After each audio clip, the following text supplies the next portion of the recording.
pelaku itu sedikit banyak juga pernah jadi korban ya? Tentunya isu kali ini Misalnya Silvi suka bakso? Suka pedas? Suka pedas, suka bakso. Kalau saya paksa makan 100 mangkok, mau nggak? Enggak. Kalau saya paksa Silvi makan 100 mangkok, itu kekerasan. Nah sekarang objeknya seksual, artinya dia dipaksa atau tidak setuju melakukan sesuatu yang bernuansa seksual. Jadi tidak harus yang berhubungan seksual ya.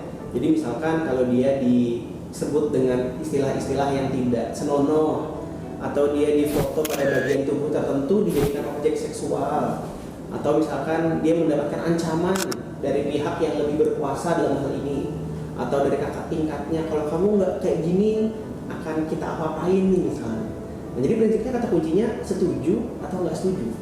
Jadi selama orang dua-duanya mau sama mau, itu bukan kekerasan, tapi hanya aktivitas seksual. Halo semuanya, balik lagi dengan aku Silvi di podcast WTG Kabinet Sinergi 2025 dengan tema Dia Bukanlah Pilihan. Isu yang akan kita bahas kali ini tentunya mengenai kekerasan seksual. Banyak banget teman-teman yang bertanya-tanya mengenai kasus yang satu ini dan bagaimana sih peran dan realita di lapangannya seperti apa. Tentunya kita akan kupas tuntas kasus ini dengan narasumber yang luar biasa. Ada Bapak Anung Andi Hidayatullah STMT. Oke. Gimana Silvi? Bapak gimana kabarnya hari ini? Alhamdulillah sehat. Terima kasih ya udah diundang teman-teman BEM. Oke, kayaknya Bapak ini udah gak asing ya sama kekerasan seksual karena tentunya beliau merupakan ketua dari Satuan Tugas Penanganan dan Pencegahan Kekerasan Seksual. Oke.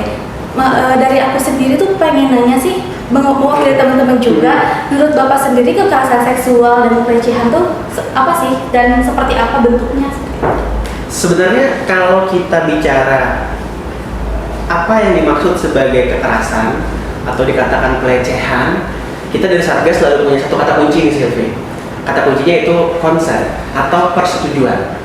Jadi semua aktivitas yang tidak ada persetujuan dari orangnya itu bisa disebut kekerasan. Misalnya, Silvi suka bakso? Suka pedas? Suka pedas, suka bakso. Kalau saya paksa makan 100 mangkok, mau nggak? Enggak. Kalau saya paksa Silvi makan 100 mangkok, itu kekerasan.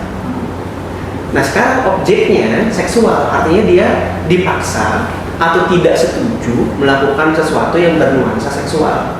Jadi tidak harus yang berhubungan seksual ya. Jadi misalkan kalau dia disebut dengan istilah-istilah yang tidak senonoh, atau dia difoto pada bagian tubuh tertentu dijadikan objek seksual, atau misalkan dia mendapatkan ancaman dari pihak yang lebih berkuasa dalam hal ini, atau dari kakak tingkatnya, kalau kamu nggak kayak gini akan kita apa-apain nih misalnya. Nah, jadi prinsipnya kata kuncinya setuju atau nggak setuju. Jadi selama orang dua-duanya mau sama mau, itu bukan kekerasan, tapi hanya aktivitas seksual. Tapi kalau ada salah satu pihak yang merasa terpaksa karena apapun, mau ditekan oleh ancaman jabatan, ancaman nilai, ancaman uang, ancaman keselamatan diri, itu dikenal sebagai kekerasan. Gitu sih Silvi. Oke, jadi konsepnya itu persetujuan, kata kunci itu persetujuan. Tapi kalau dilihat di zaman sekarang gitu ya, kenapa banyak banget orang yang merasa saat melapor itu tidak mempunyai ruang aman, jadi kayak ngerasa malah dirinya sendiri terancam gitu. Menurut Bapak gimana sih? Sebenarnya salah satu variabel yang membuat fenomena pelaporan terhadap kekerasan seksual kan seperti fenomena gunung es ya. Yang lapor terlihat banyak, padahal jauh lebih banyak lagi yang nggak lapor. Hal ini kenapa? Karena satu, lingkungan kita itu masih belum terlalu aware. Lingkungan kita masih belum terlalu memahami dampak yang terjadi pada korban yang mengalami kekerasan seksual. Yang paling mudah dilakukan itu menyalahkan sih. Paling mudah itu menyalahkan orang, ya salah sendiri, salah kamu sih, kenapa mau, kenapa bisa ke sana. Itu paling mudah. Karena langkah sulitnya kan sebenarnya memberikan bimbingan, melakukan pendampingan. Jadi kalau kita bilang, ya salah sendiri sih dia pakai baju terbuka, teman-teman nanti silakan search datanya. Salah satu indikator gitu ya, orang paling banyak diperkosa itu justru orang yang pakai pakaian tertutup. Betul. Bukan yang pakaiannya terbuka. Misalnya, salah sendiri sih kamu ke tempat-tempat yang tidak aman. Tempat terjadinya sering kekerasan seksual atau pemerkosaan justru di ruang-ruang umum. atau ruang-ruang pendidikan, ruang kesehatan, ruang-ruang fasilitas umum di mana di sana banyak orang. Artinya stigma bahwa kekerasan seksual hanya terjadi karena pakaian terbuka, hanya terjadi karena tempatnya benar-benar tertutup, tersembunyi, itu juga nggak kayak gitu. Tapi awareness, balik lagi ya, kesadaran masyarakat bahwa kekerasan seksual itu bukan salah korban. Kekerasan seksual itu bukan salah dari orang yang mendapatkan perilaku itu, tapi salah yang melakukan. Rata-rata orang itu membela diri karena mereka salah membiarkan. Mereka salah tidak ngeh bahwa itu teh bakal jadi kekerasan. Tapi daripada mengaku salah dan melakukan hal yang sulit, paling mudah menyalahkan. Nah, hal ini nih teman-teman yang membuat fenomena orang-orang malas lapor. Karena lapor bukannya ditangani, lapor bukannya ditemenin, lapor bukannya dapat solusi, justru dimarahin dan disalahin. Nah, itu nggak sedikit kasus yang kayak gitu sih. Jadi kalau kita sih punya prinsip ya, kita di ITG punya prinsip bahwa prinsipnya adalah pendampingan pada korban atau pendampingan pada pelapor. Jadi kita bukan pengen menyelesaikan masalah sebenarnya, karena banyak korban itu masalahnya udah lama jadinya. Tapi baru speak up. Baru speak up. Korbannya juga atau pelakunya udah lulusnya udah lama, atau pelakunya udah nggak kedetek lagi. Dia bukan mau masalahnya selesai kadang-kadang, tapi dia butuh didampingi supaya emosinya atau traumanya atau perasaan tidak nyaman itu bisa dialokasikan pada tempat yang tepat. Gitu sih sih. Kadang setelah kejadian pun korban tuh nggak bisa langsung speak up. Betul. Pasti perlu space waktu dulu buat dia nge-recovery diri sendiri dulu. Betul. Sebenarnya titik-titik krusial itu justru saat dia baru terjadi korban. Itu titik kalau kita dalam penanganan kriminal itu disebut sebagai golden time. Jadi kenapa golden time ini? Karena begitu dia mendapatkan kekerasan, itu kan pelakunya masih ada, bukti masih ada, semuanya masih ada. Masih hangat gitu masih ya. ada. Tapi kalau sudah lama, itu bukti udah semuanya hilang. Kita gimana cara membuktikan terjadinya kekerasan? Agak sulit ya, Pak. Nah, makanya sebenarnya paling penting itu adalah bagaimana caranya kita menciptakan kata tadi ruang aman. Ruang aman ini nggak bisa diciptakan secara adanya satgas pasti aman, enggak. Ruang aman itu hanya bisa diciptakan setelah persepsi publik tentang kekerasan ini sama. Artinya semua orang menjadi mata untuk mengawasi. Semua orang punya pemahaman yang sama bahwa bukan salah korban. Semua orang punya pemahaman yang sama bahwa kalau ada korban harus ditolongin. Sama kayak korban kecelakaan motor deh. Kalau persepsi publik bahwa orang kecelakaan itu harus ditolong, nggak perlu teriak-teriak minta tolong, udah ditolong. Betul, langsung. Tapi ada beberapa daerah sih, orang itu ketika kecelakaan dibiarin. Kenapa? Karena persepsinya adalah ketika kalau saya nolong, nanti saya dianggap yang nabrak. Oh iya betul.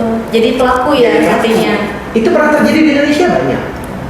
Jadi karena tempatnya sepi banget, daerah sepi, dia ketabrak mobil, ada mobil lain yang berhenti, dianggap dia yang nabrak. Akhirnya dipukulin massa, meninggal. Pernah ada beberapa kasus.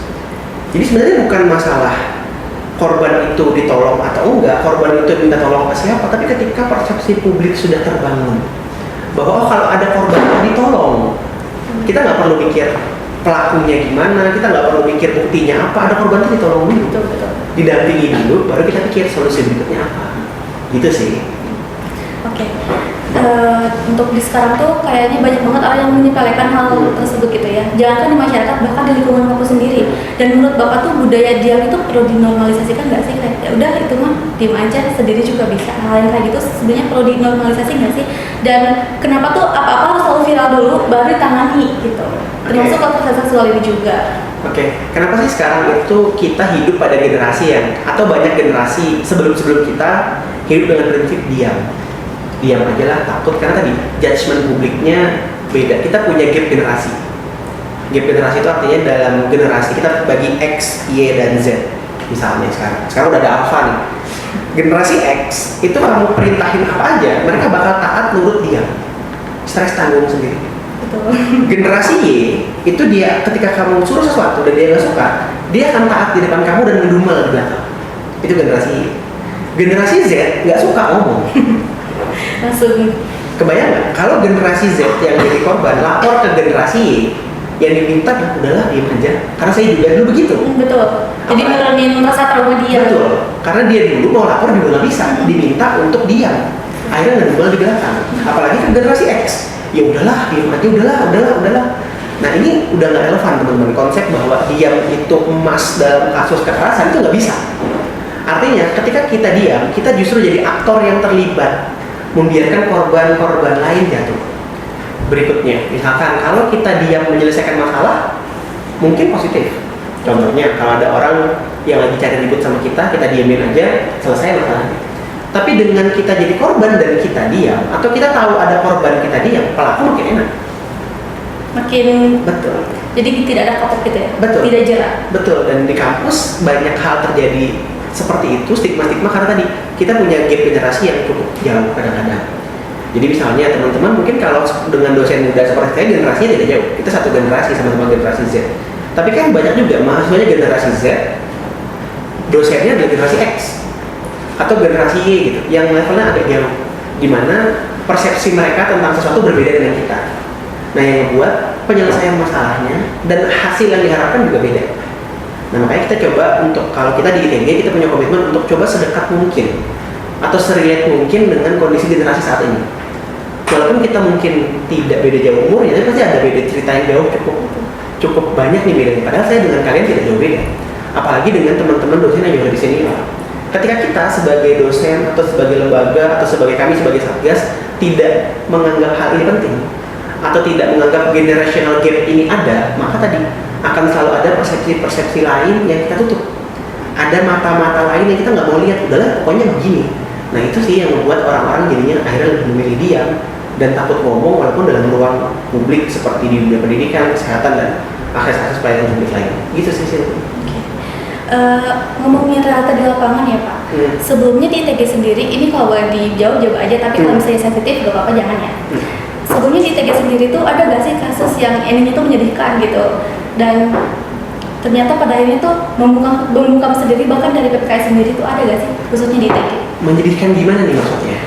Jadi lebih ke, misalkan aku sebagai korban nih, aku melapor tapi ternyata tidak ditangani lebih lanjut, padahal aku beneran korban dan malah dibungkam misalnya.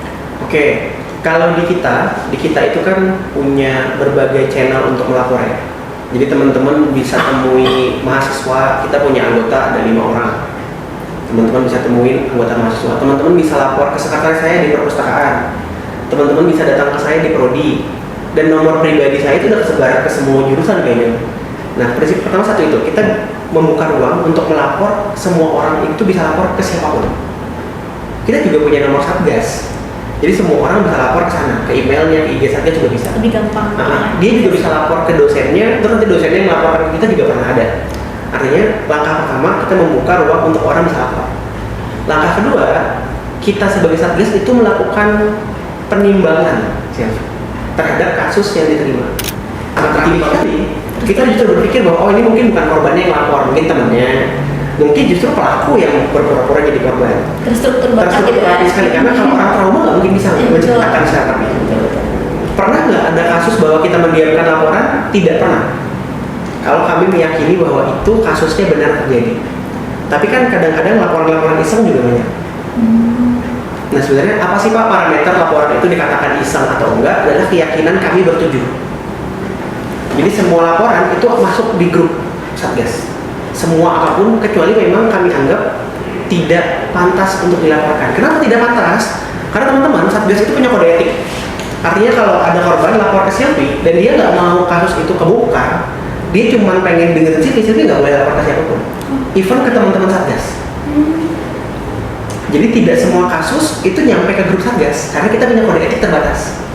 Misal Silvi bilang, Pak saya mau cerita, saya pernah jadi korban, tapi tolong ya jangan ditindaklanjuti. Saya cuma mau cerita aja. Itu saya nggak boleh kasih tahu siapapun. Jadi cuma saya dan Tuhan yang tahu. Tapi ketika korban atau pelapor dalam hal ini pengen kasusnya diselesaikan, kita masuk ke grup satgas itu pertama. Di sana kan kita asesmen. Di sana kan ada berbagai jurusan ya. Kita bakal cek, oh ini anak ini gimana sih, ada masalah apa, ada masalah apa, ada masalah apa. Baru kita cek, kita bandingkan dengan realita yang sebenarnya seperti apa. Kalau menurut kita kasusnya mengada-ngada, mungkin kita tidak akan lanjutkan. Prinsipnya gini, saya tidak bilang bahwa kami sempurna dalam menilai kasus itu benar atau enggak. Tapi setidaknya itu yang batas kemampuan kami untuk meyakini bahwa ini kasusnya benar terjadi atau enggak. Prinsipnya kalau teman-teman datang ke kami secara langsung, mau kasusnya benar ada atau enggak pasti kami temui. Kami terima. Misalnya teman-teman cukup mau apa, saya mau cerita tentang satgas. Kami pasti temui. Kami pasti luangkan waktunya. Tapi apakah setelah kalian cerita ditindaklanjuti atau enggak, itu tergantung dari pemahaman dan keyakinan Satgas ini tuh perlu ditindaklanjutin atau enggak. Karena kadang-kadang nggak sedikit laporan-laporan iseng itu. Gitu sih Steffi. Oh, lanjut ya. Ngomongin korban ya Pak ya. Kan banyak pemain, ada beberapa yang kadang nggak berani melapor juga. Nah dari Satgas PPKS sendiri ini, gimana sih pendekatan dari Satgas PPKS ke korban agar dia mau bercerita, melapor dan melanjutkan kasusnya sampai akhir gitu? Kadang karena rasa trauma itu sendiri ya, jadi kayak udah aja gak apa-apa. Kadang udah terlanjur melapor gitu. Nah gimana sih Satgas melakukan pendekatan terhadap korban untuk melanjutkan kasusnya sampai akhir? Pertama, kalau kita membuka semua ruang informasi bahwa melapor itu bukan hal buruk, dan kita membuka semua ruang tempat yang bisa diakses di ITG, bahwa ketemu Pak Anung itu belum tentu Satgas. Kebayang nggak kalau saya itu cuma dosen yang tidak punya aktivitas, yang kalau ketemu saya pasti Satgas, orang bakal malu. Karena kesannya kayak ngasih tahu aib gitu ya. Tapi kalau teman-teman datang ke prodi industri, oh ini mungkin mau bimbingan, datang ke perpus, oh mau ke perpus, cerita sama teman-teman, oh mungkin satu angkatan. Nah pertama langkah kita lakukan itu, kita tidak mau membentuk satu ruangan khusus bahwa oh lapor Satgas harus di sini, karena orang pasti terjudgment. Oh ini mah ada Satgas kan, ini mah bakal cepu, ini mah korban, jadi ada seperti itu. Itu langkah pertama yang kita lakukan. Yang kedua adalah kita berusaha untuk menyampaikan di semua forum yang bisa kita masuk. Paling awal adalah PKKMB dan Mabim. Di sebelumnya kita udah make sure semua angkatan di ITG udah kita masukin. Kita sampaikan bahwa Satgas itu akan menerima kalian tanpa ada judgement, tanpa takut. Kadang-kadang orang takut gini, Pak saya itu berhubungan seksual sama pacar saya. Secara aturan kampus kan dianggap melanggar etik. Nanti saya dilaporin enggak. Satgas itu teman-teman nggak boleh lapor ke siapapun. Jadi harus sedikit aja itu Satgas. Sampai kasusnya selesai, yang boleh tahu itu cuma rektor.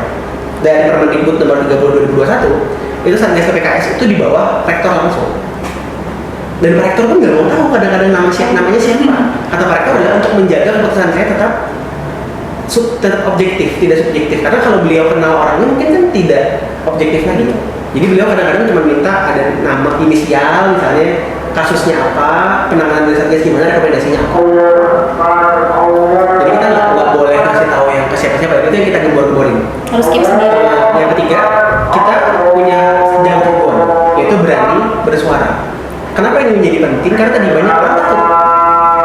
Maka kita harus menyampaikan bahwa berani untuk melakukan laporan atau berani untuk menyuarakan, bahkan kalau kalian bukan korban, cuma kayak, Pak kayaknya di kelas saya ada deh. Itu bukan masalah kalau di Satgas. Karena nanti tugas kami untuk melakukan pendalaman. Karena tadi yang kami pengen buat adalah di ITG itu jadi ruang yang aman. ITG itu ruang yang nyaman bagi orang yang melapor. Walaupun belum sempurna, tapi setidaknya sudah cukup adalah yang kita lakukan untuk make sure itu terjadi. Itu sih. Sebelumnya di ITG sendiri ini, pernah gak sih ada mungkin pelapor ya, kita bilangnya pelapor, yang bahkan dia tuh malah jadi dilindungi, entah itu dari lembaga atau dari jabatan sendiri. Ada gak sih? Kalau dari kita, semua terlapor itu yang terbukti melakukan kekerasan seksual sampai detik ini itu belum ada secara langsung yang terbukti langsung, belum ada yang terbukti langsung melakukan kekerasan seksual, belum ada. Karena kalau ada itu pasti sudah ada tindakan yang diberikan oleh Satgas, rekomendasinya. Itu satu. Pak kalau ada yang lapor tapi buktinya nggak ada, karena kita tidak bisa bilang itu terbukti. Maka langkah kedua, levelnya kan terbukti satu. Yang kedua adalah Satgas meyakini. Jadi di surat berita acaranya adalah Satgas meyakini terjadinya kekerasan seksual. Apakah sudah ada? Pernah ada, tapi dianya korban. Pelakunya itu dari luar, dari sifatnya pemerasan secara digital. Jadi namanya korban, kita dampingi. Itu terbukti ada, dan kami yakin bahwa terjadi dia sebagai korban. Pernah juga ada penyebaran video pribadi, tapi balik lagi tadi dia sebagai korban. Kita tugasnya mendampingi. Jadi Pak dia kan punya aib jadi ITG. Prinsip dari lembaga begini teman-teman. Ketika ada kasus, itu membuktikan lembaga memberikan perlindungan. Bukan justru ITG jelek, enggak. Karena semua kampus di negeri ini itu ada korbannya. Adanya kasus yang terbukti itu membuktikan ITG punya komitmen untuk melindungi korban. Dan Ini pesan dari Pak Rektor ke kami adalah, Mas, kalau ada pelaku, tindakannya cuma dua. Satu, kita bina, artinya tindakannya tidak sampai kekerasan seksual yang parah, misalnya baru catcalling, misalnya baru ngirim stiker, misalnya tidak, kami bilang bahwa itu tidak salah, dia tetap dapat hukuman. Artinya dibina itu kan diberi hukuman itu dalam rangka pembinaan atau dibinasakan. Jadi komitmen dari Satgas cuma dua, pada pelaku itu dibina atau dibinasakan. Dan itu juga komitmen dari pimpinan kami, dari Pak Rektor, bahwa diberikan wewenang penuh untuk Satgas menangani kasus apapun, boleh manggil dosen, boleh ketemu wakil rektor, boleh ketemu ketua jurusan. Jadi ketika kami melakukan panggilan, bahkan dia lagi dalam kelas, itu harus keluar. Begitu juga saya, kalau saya lagi ngajar, ada kasus Pak, ada kasus saya juga harus keluar kelas langsung. Karena kami sangat merasa ini tuh urgent banget, nggak boleh dinanti-nantiin. Misal sekarang dia mau lapor jam 10, nanti dulu jam 1 saya ngajar, jam 1 bisa nggak lapor lagi ke orang.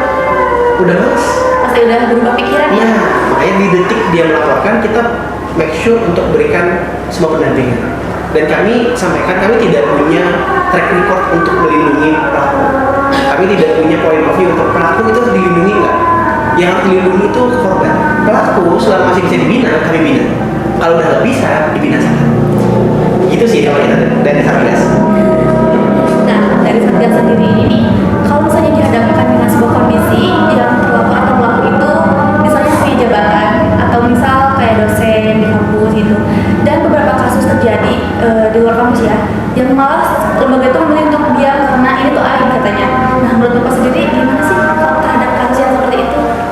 Kalau buat saya justru ketika ini terjadi di luar ya teman-teman ya, bukan di ITG ya, saya disclaimer dulu ya, ini bukan di ITG ya. Kalau kampus itu melindungi pelaku kekerasan seksual, buat saya kampus itu menciderai kepercayaan dari para siswa yang masuk. Dan kampus tidak lagi bergerak sebagaimana lembaga pendidikan. Lembaga pendidikan itu kan mendidik ya, tujuannya mendidik. Kalau orang melindungi orang yang bersalah, itu tidak mendidik. Berbohong demi kepentingan, itu tidak mendidik. Artinya dia sudah gagal sebagai sebuah institusi pendidikan. Maka biasanya kadang-kadang ini itu terjebak pada kepentingan citra. Nanti nama kampus gimana? Itu kan persepsi generasi dulu kalau buat saya. Nanti kalau ada kasus kekerasan seksual, citra kampus kita jelek. Buat saya justru sebaliknya. Kalau ada kasus dan kampus memberikan perlindungan maksimal pada korban, dan kampus memberikan komitmen tidak akan melindungi pelaku, citra kampus justru baik kalau buat saya. Jadi saya akan selalu melaporkan kasus apapun yang terjadi seterbuka mungkin, mau dicek siapapun silahkan, dokumennya akan selalu buktikan tadi. Buat saya menjaga nama baik kampus adalah membuktikan kampus itu institusi pendidikan yang aman dan nyaman. Kalau Anda takut berada di ITG, kami gagal sebagai institusi pendidikan. Tapi kalau Anda nyaman, aman, dan kalau Anda merasa terancam di ITG ada yang melindungi, justru buat saya itu nama baik ITG yang harusnya seperti itu. Jadi poin of view saya di sana kira-kira. Nah, sekarang tuh lagi marak banget ya di Garut khususnya pelecehan seksual atau kekerasan seksual yang melibatkan anak. Bahkan nggak 1-2, akhir-akhir ini ada sampai 5-10 kasus tentang pelecehan seksual terhadap anak. Nah, dari Satgas sendiri tuh pandangannya seperti apa terkait kasus ini, dan kenapa sih, faktor apa yang menimbulkan hal tersebut terjadi? Oke. Pertama, kalau kita based on di Indonesia, definisi anak itu di bawah 18 tahun ya. Betul. Jadi sampai anak lulusan SMA kayaknya itu masih dikategorikan sebagai anak. Kenapa banyak kasus kekerasan pada anak atau kekerasan seksual pada anak? Satu, kalau kita bedah berdasarkan kultur budaya kita, berarti dia orang yang tidak beragama. Betul. Pak, kok ada ustadz kiai melakukan aktivitas pelecehan? Teman-teman menyandang status sebagai tokoh agama bukan berarti teman-teman beragama. Buat saya, Islam versi saya mah tidak mungkin kayak gitu. Karena dalam agama saya tidak mungkin melakukan pelecehan pada siapapun, apalagi pada anak. Berikutnya, yang kedua, dia tidak berpendidikan. Karena tidak mungkin ada satupun institusi pendidikan yang membolehkan atau membiarkan terjadi pelecehan. Yang ketiga, orang itu tidak berbudaya. Karena tidak ada satupun, sekali lagi, budaya di Indonesia yang mengizinkan kasus pelecehan pada anak khususnya. Nah, hal ini terjadi karena tadi teman-teman, kadang-kadang yang dikatakan kekerasan itu definisinya beda-beda. Jadi kalau mungkin zaman dulu catcalling itu bukan kekerasan. Zaman dulu ngeledek-ledekin, ih kamu gendut banget sih, jelek banget, itu bukan kekerasan zaman sekarang. Wajar gitu ya. Atau misalnya itu sedikit banyak juga pernah jadi korban jadi. Jadi nanti silakan teman-teman buka datanya setelah ini. Banyak orang yang menjadi pelaku setelah dia tidak mampu memanajemen emosinya, memanajemen traumanya setelah dia jadi korban, akhirnya dia jadi pelaku. Itu aspek pertama. Jadi ada pelaku yang berasal dari korban. Yang kedua adalah jeratan narkoba. Narkoba, minum-minuman keras, adiksi judi online. Kenapa? Karena kalau sudah teradiksi ini teman-teman, otak sudah tidak berjalan dengan maksimal lagi. Ternyata judi online juga memiliki link sendiri ya kekerasan seksual. Karena tadi ketika orang judi online, dia itu kan otaknya adalah untuk mencari uang lagi untuk bayar lagi, untuk ngisi top up lagi. Kalau di rumahnya ternyata ada anak yang dalam hal ini, misalkan dia punya anak perempuan, ternyata anak perempuannya ini bisa nggak dipaksa menjadi untuk menjual diri buat dapat uang judi online-nya? Ada nggak dia akhirnya memukuli istri dan anaknya gara-gara nggak punya uang lagi atau kalah judi? Ada. Jadi banyak banget kasus yang terjadi karena adiksi tiga hal ini. Orang narkoba, orang minum-minuman keras, atau orang yang adiksi pada judi online. Aspek ketiga adalah hal ini pembiasaan berpakaian atau aktivitas physical touch terlalu berlebihan di lingkungan keluarga. Saya tidak bilang bahwa di keluarga tidak boleh peluk-pelukan, tapi ada limitnya. Betul. Pasti ada batasnya. Saya sekarang punya anak perempuan, baru lahir. Saya dan istri berkomitmen bahwa setelah mungkin nanti umur di atas 4 tahun, saya udah tidak mengurusi aspek toiletnya lagi. Supaya apa? Anak saya tahu batasnya. Walaupun bapak saya, bagian organ intim saya itu cuma boleh dilihat oleh ibu. Jadi kita mengajarkan pendidikan seks atau sex education itu dari awal. Dari dini. Dari dini. Nah, batasan berlebihan. Kadang-kadang tuh ada orang yang, saya tidak bilang bahwa semua orang tua akan bernafsu pada anaknya, enggak. Tapi kondisi ini meningkatkan resiko terjadinya. Misalnya di rumah dia tidak suka pakai pakaian dalam. Kan banyak nih teman-teman perempuan yang di rumah dianggap aman banget. Padahal banyak banget kasus pemerkosaan oleh ayah kandung, oleh kakak kandung, Kayak lagi trending sekarang ya. Iya. Oleh pamannya. Karena tadi dia sangat terbuka sekali di rumah. Interaksinya kayak nggak mungkin, nggak mungkin. Atau ketika keluar kamar mandi pakai handuk doang, bahkan organ tubuhnya keluar kemana-mana. Saya tidak bilang sekali lagi ya bahwa berpakaian terbuka itu membuat teman-teman pasti jadi korban, enggak. Tapi meningkatkan risiko terjadinya. Ibarat kalau bahasa orang itu ketika nafsu seseorang itu tidak pernah dikontrol batasnya, bakal ada aja setan lewat bahasa nama. Jadi kalau saya lebih baik menjaga daripada mengobati. Maka menjaga batas antara lawan jenis, menjaga batas antara laki-laki dan perempuan, bahkan itu anak, keluarga, apalagi di luar itu penting sekali buat saya. Jadi menjaga batas itu penting sekali. Jadi bukan berarti nggak boleh pelukan ya, tapi kan kadang-kadang kalian akan merasakan perbedaan orang yang interaksi di keluarganya itu berlebihan. Pelukannya berlebihan. Apakah pasti jadi korban kekerasan? Enggak. Hanya saja statistik menunjukkan itu meningkatkan resiko. Resikonya kan tidak selalu terjadi. Aspek berikutnya adalah sex education. Sex education di Indonesia itu masih dianggap tabu, masih dianggap hal buruk, masih dianggap disepelekan. Kalau saya justru meyakini bahwa sex education itu harus sedini mungkin. Kapan nalar anak mulai ada diajarkan sex education? Kalau saya memilih umur 3-5 tahun tadi, saya belum tahu nih anak saya nanti udah mulai mengerti umur berapa. Betul. Jadi ketika dia sudah mulai mengerti akan diajarkan bahwa orang terdekatnya saja nggak boleh, apalagi orang lain. Nah itu menjadi dasar kadang-kadang. Kenapa banyak orang sekarang terlalu polos? Karena mungkin dari kecilnya tidak dikenalkan orang tua. Terlalu polos akhirnya jadi korban yang ditipu, jadi orang yang bahkan jadi pelaku, atau dia jadinya merasa itu bukan kekerasan seksual. Rasanya hal wajar yang biasa. Bahkan kadang-kadang hal kekerasan seksual ini juga terjadi pada teman-teman disabilitas. Saya kemarin baru nonton salah satu film yang diangkat dari kisah nyata juga. Jadi ada salah satu perempuan difabel disabilitas ini diperkosa oleh 3 orang teman laki-lakinya. Dan dia tuh tidak merasa, dia tidak menangis, tidak teriak. Kenapa? Dia diyakinkan bahwa itu tuh nggak apa-apa. Karena kurangnya pengetahuan. Dia nggak tahu, udahlah difabel. 3 cowok-cowok ini pertama dia temenan dulu, bikin lingkungan temenan. Oh dia kayak orang baik banget, nemenin si cewek yang difabel. Ternyata diperkosa, dan dia tidak lapor itu diperkosa.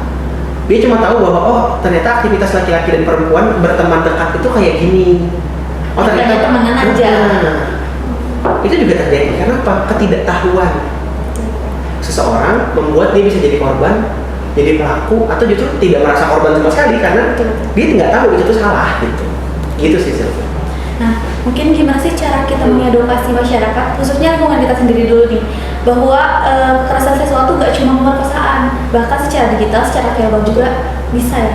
Nah, tapi untuk orang tua zaman sekarang, yang khususnya orang tua gitu, menganggap bahwa udah itu tuh cuma pemerkosaan aja yang namanya kekerasan seksual tuh. Nah, gimana sih cara kita mengedukasi bahwa enggak cuma itu doang gitu? Oke, pertama mungkin buat saya pribadi tanggung jawab untuk tahu, tanggung jawab untuk bisa, tanggung jawab untuk melindungi anak itu bebannya pada orang tua. Maka langkah pertama adalah orang tua sadar tanggung jawab itu. Betul. Jadi kalau di Islam saja kita kan salah satu ayat pertama turun itu Iqra ya, baca gitu. Sekarang informasi itu banyak teman-teman. Tidak sulit untuk cari tahu, kekerasan seksual itu bentuknya setidaknya ada beberapa. Satu, verbal.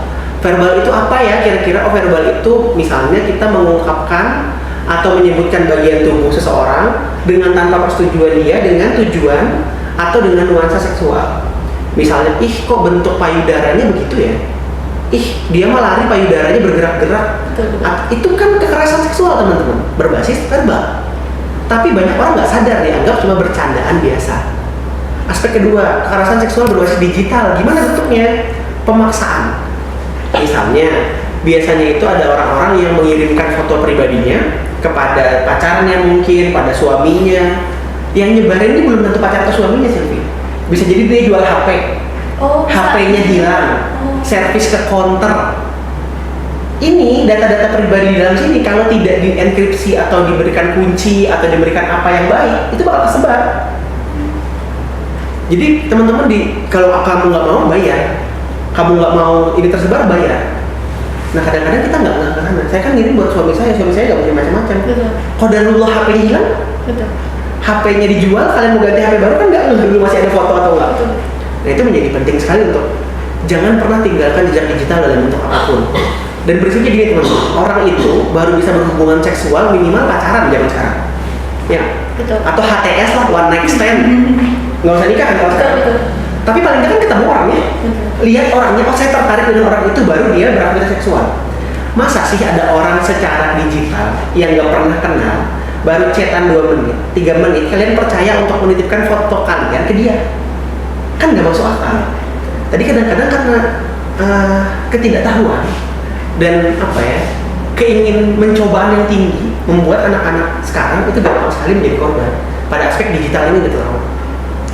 Berikutnya kekerasan yang paling nyata adalah fisik, pemaksaan.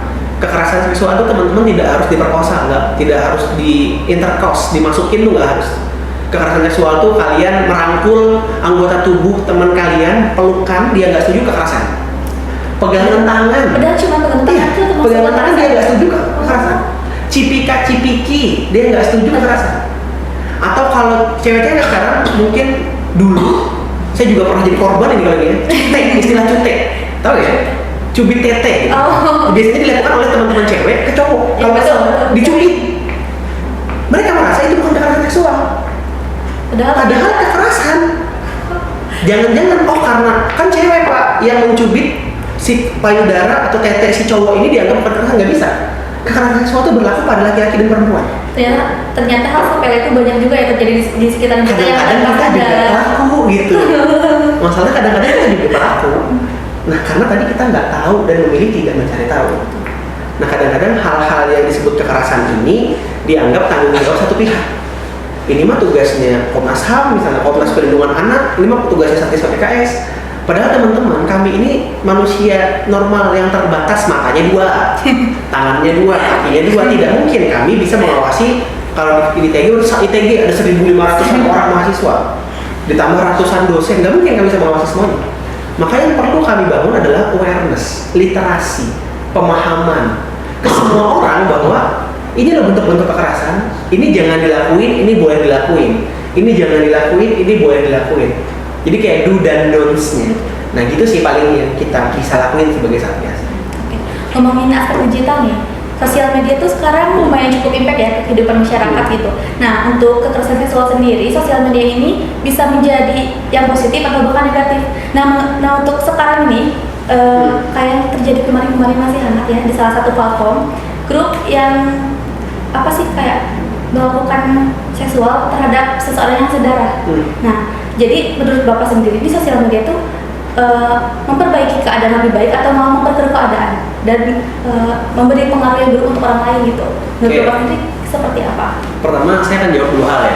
Satu terkait sosial media, nanti yang kedua kita bahas tentang si fantasi sedarah tadi. Fantasi itu sebenarnya apa? Kadang-kadang orang bilang, oh fantasi itu sesuatu yang apa gitu ya. Nanti kita coba bahas dua-duanya. Pertama, sosial media, platform apapun, alat apapun, itu alat. Sebatas alat. Bisa digunakan oleh orang baik jadi baik, digunakan oleh orang bodoh jadi kesalahan, digunakan oleh orang pintar bisa menjadi membodohi orang, digunakan oleh orang yang jahat membunuh orang, menjahati orang. Misalnya pisau aja, pisau digunakan oleh koki jadi makanan. Betul. Pisau digunakan oleh anak-anak melukai diri sendiri dan melukai orang, padahal tidak niat buruk, celaka. Pisau digunakan pembunuh jadi membunuh. Pisau digunakan pemburu untuk memburu, sama seperti sosial media, seperti alat yang kamu bisa gunakan untuk semua keperluan baik positif maupun negatif. Berikutnya, kalau kita mengenal tadi di grup Facebook ya, fantasi sedarah itu bukan hal baru sebenarnya. Soalnya anggotanya juga hampir 30.000. Iya, bukan hal Artinya baru. bukan baru kemarin sore gitu ya. Bukan hal baru bahwa di Indonesia itu sudah mulai masuk hal-hal yang kalau bahasanya penyimpangan. Misalnya, fantasi itu bukan cuma sedarah. Apa sih fantasi itu? Fantasi itu keinginan untuk melakukan sesuatu yang dalam hal kutip hanya bisa dibayangkan. Ini namanya fantasi kan. Tapi diterapkan sama dia.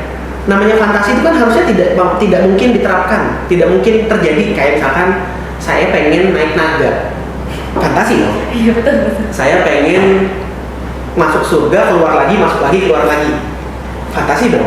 Fantasi itu kan awalnya adalah salah satu genre, main game, nonton film, sesuatu yang tidak mungkin terjadi di kenyataan. Jadi kalau kita suka pada anak kecil, suka sama yang sedarah, itu berarti dia pengen sesuatu yang tidak mungkin kan. Dia tahu bahwa itu tidak boleh secara kenyataan, tapi dia pengen melakukan itu. Maka saya bilang itu sebagai penyimpangan. Fantasi sama dengan fetish bukan.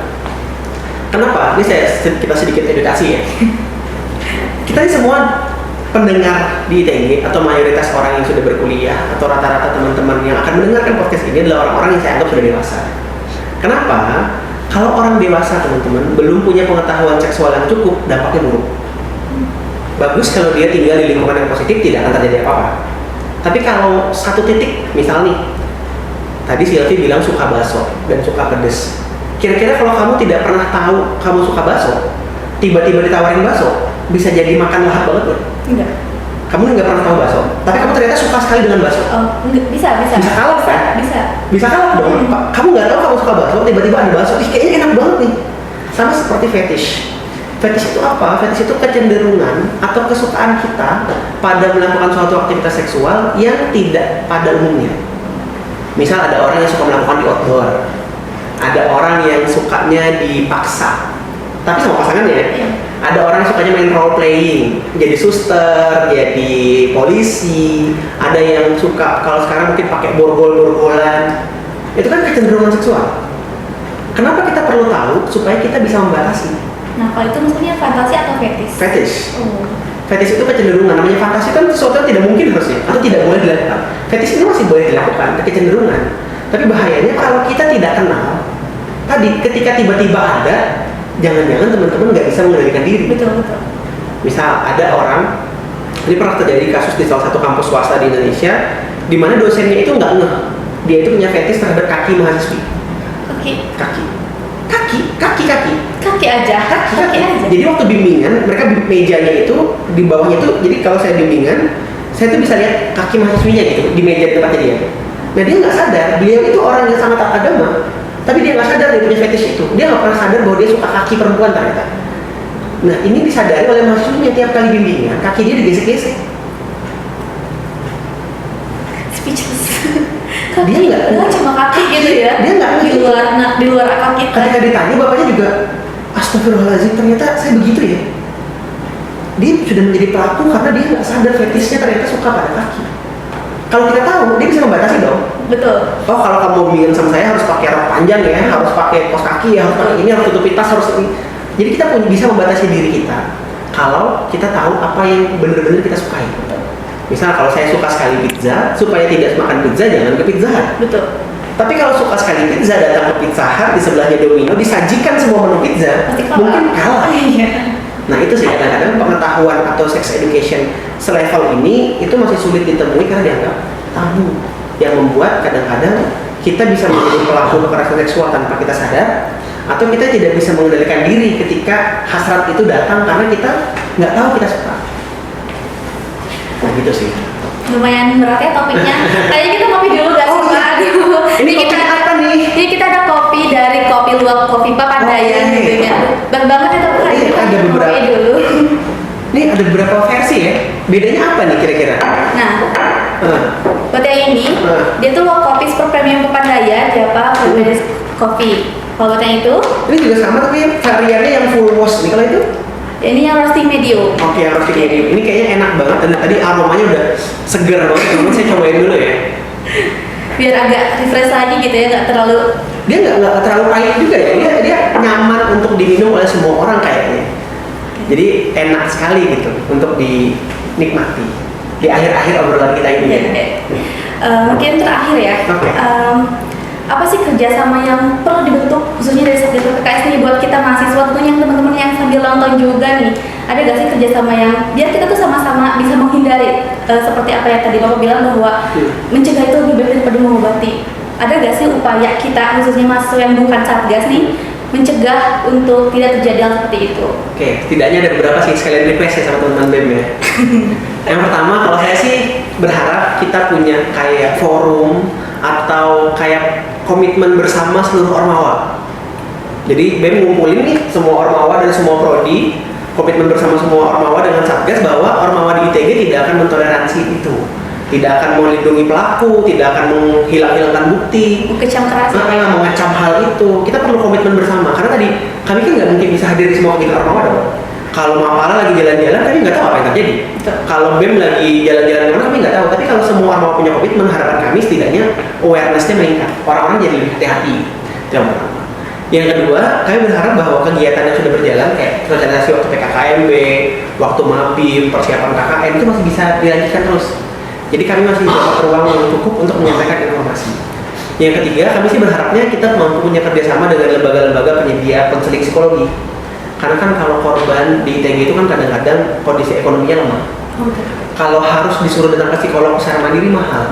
Maka kami berharap mungkin dengan video ini gitu ya buat teman-teman yang kira-kira bisa buat kerjasama untuk memberikan pendampingan konseling secara psikologis secara gratis atau kita bicarakan mekanisme kerjasamanya mungkin bisa. Karena kalau kami sekarang agak apa ya? Kewalahan ya. Kita cuma bisa ngasih saran untuk biasanya ada beberapa link channel untuk bisa video call psikolog secara gratis tapi nggak bisa terus menerus, cuma satu kali coba atau di Halodoc tuh bisa ngobrol yang harganya masih murah. Tapi setidaknya membantu ya, Pak, sedikit membantu. Baru itu yang bisa kita lakukan. Karena dengan semua keterbatasan yang kami punya, komitmen kami adalah untuk memberikan pendampingan pada korban. Dan hanya dua pilihan pada pelaku, dibina atau dibinasakan. Kami berharap semua orang yang mendengarkan video ini dan semua orang yang ada di lingkungan Institut Teknologi Garut bisa bekerja sama dengan kami. Jadi tidak cuma institusi-institusi tadi. Kami berharap semua mahasiswa, semua unsur, semua orang yang dengar itu ngeh bahwa kekerasan seksual itu bukan salah korban. Kekerasan seksual itu hanya bisa ditangani, ditanggulangi, dicegah ketika kita semua mewujudkan lingkungan yang aman bagi semua orang. Jadi pelaku tidak akan berani melakukan aktivitas itu pada lingkungan kita. Jadi ayo sama-sama jadi agen, jadi orang yang berkontribusi buat menciptakan lingkungan yang aman minimal di kampus kita tercinta. Gitu sih Sentri. Luar biasa sekali ya hari ini. Terima kasih banyak Pak Anung sebelumnya. Daging semua nih buat teman-teman yang nonton, Masya Allah. Pokoknya buat teman-teman yang merasa diri sebagai korban kekerasan seksual boleh langsung lapor ya ke Satgas PPKS dan dengan sangat terbuka ya Pak ya. Dan privasi tentunya. Aman. Oke. Semuanya hanya kita dan Tuhan yang tahu. Oke, luar biasa sekali hari ini. Terima kasih banyak buat teman-teman yang udah nonton podcast kita. Mungkin ada kata-kata terakhir dari Bapak atau udah cukup? Mungkin teman-teman perlu ingat kekerasan seksual tidak terjadi karena orang kadang-kadang benar-benar orang jahat, enggak. Kadang-kadang terjadi karena kita tidak sadar apa yang kita lakukan. Kadang-kadang terjadi karena lingkungan mengizinkan. Saya mengutip dari salah satu dulu tokoh fiksi ya di acara silet dulu namanya ada Bang Napi kalau zaman saya. Kejahatan itu hanya terjadi bukan karena ada kemauan pelakunya, tapi juga terjadi karena adanya kesempatan. Jadi orang pengen jahat, kalau kesempatannya nggak ada nggak mungkin. Maka teman-teman, ayo kita tutup semua kemungkinan, kita tutup semua kesempatan para pelaku-pelaku ini yang mau melakukan kejahatan seksual di ITG. Kita tutup semuanya dengan apa? Kita semua menjadi agen-agen yang mampu melihat, saling mengawasi, saling melindungi satu sama lain agar kita hilangkan semua kesempatan bagi si pelaku untuk melakukan hal-hal yang nggak benar di ITG. Gitu sih. Oke, sebelumnya terima kasih banyak buat narasumber yang luar biasa. Tentunya teman-teman, ngomongin kekerasan seksual ini bukan sesuatu yang mudah, tapi membungkam juga bukan jalan yang benar. Begitu teman-teman ya. Terima kasih banyak untuk episode kali ini. Saya tutup sekian dan sampai jumpa di podcast berikutnya.